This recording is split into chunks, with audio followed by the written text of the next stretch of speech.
नमस्कार दोस्तों, मैं पूजा जौनपुरिया स्वागत करती हूँ अपने यूट्यूब चैनल पे। और आज मैं ये गारी गीत लेकर आई हूँ। आप सब सुनिए, जैसा भी लगे लाइक शेयर कमेंट जरूर करना।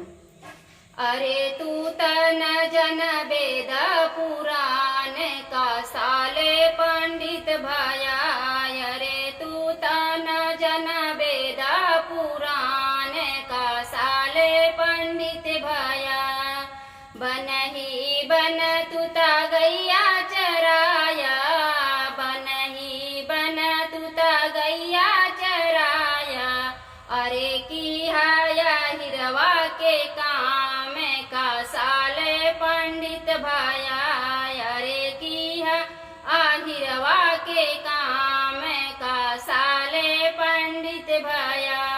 अरे तू तन जन वेद पुराण का साले पंडित भया, अरे तू तन जन वेद पुराण का साले पंडित भया।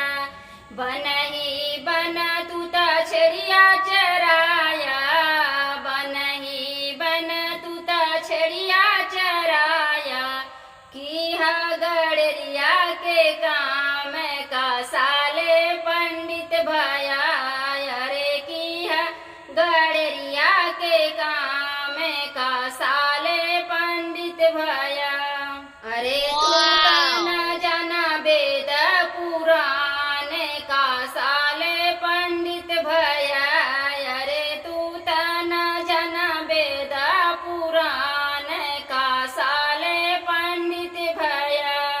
मंदिरी मंदिर फुलवा बेच, मंदिरी मंदिर फुलवा बेच। अरे की तू मलिया के काम का साले पंडित भया, अरे की तू मलिया के काम का साले पंडित भया। न वेद